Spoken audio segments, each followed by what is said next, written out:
Sous la présidence du chef de l'État, les travaux de la 13e session de la conférence des gouverneurs de province se sont ouverts le mardi 24 mars 2026 dans le chef-lieu de la province du Kwilu. Cette rencontre placée sous le signe de la cohésion institutionnelle a été marquée par un soutien historique des exécutifs provinciaux à l'action présidentielle. Le gouverneur du Kwilu, province haute, Philippe Akamituna Ndolo, a ouvert la série des allocutions en saluant l'impact tangible des réformes du chef de l'État sur le quotidien de ses administrés. Vous êtes le seul chef de l'État à avoir pensé à nous offrir une voirie. Plus de 50 km de routes sont déjà réalisés, a-t-il déclaré, soulignant que ces infrastructures désenclavent les villages et dynamisent les échanges avec les marchés urbains. L'un des moments forts de la cérémonie était la lecture de la motion de soutien par Marie-Thérèse Masuka Saini au nom du collectif des gouverneurs de la RDC.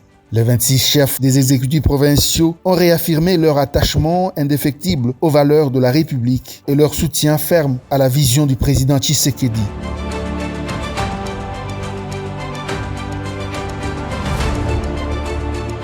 Les gouverneurs de province de la République démocratique du Congo tiennent à exprimer solennellement leur soutien ferme et loyal à votre action à la tête de notre pays. Sous votre leadership, la nation poursuit son affirmation sur la scène internationale, renforce la défense de son intégrité territoriale et consolide les fondements d'un État plus stable, plus souverain et résolument engagés sur la voie du développement inclusif. Ils ont notamment salué la diplomatie agissante avec un accent particulier sur la signature historique des accords de Washington, ouvrant la voie à une stabilité durable, l'intégrité territoriale renforcée par les efforts constants de restauration de la paix, les réformes structurelles touchant la santé, la gouvernance et la décentralisation. Les signataires se sont engagés à travailler en parfaite synergie avec le gouvernement de la République pour consolider la cohésion nationale.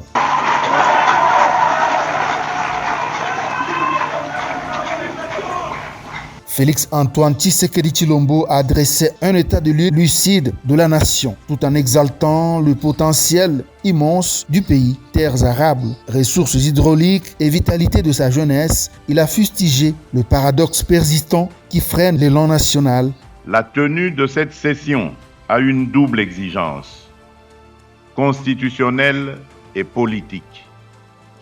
Constitutionnelle parce que notre architecture institutionnelle, notamment l'article 200 de la Constitution, ainsi que les articles 2, 7 et 10 de la loi organique numéro 08/015 du 7 octobre 2008, consacrent la conférence des gouverneurs comme un cadre régulier de concertation entre le pouvoir central et les exécutifs provinciaux. Politique, parce qu'à l'heure où notre pays doit produire davantage, mieux nourrir sa population, créer des emplois et renforcer sa cohésion nationale, la gouvernance territoriale ne peut plus être regardée comme une question périphérique. Le pays demeure insuffisamment organisé pour convertir cette abondance en prospérité durable pour l'ensemble de la population, a martelé le garant de la nation, appelant les gouverneurs des provinces à devenir les moteurs d'une renaissance productive pour transformer les richesses naturelles en progrès social concret.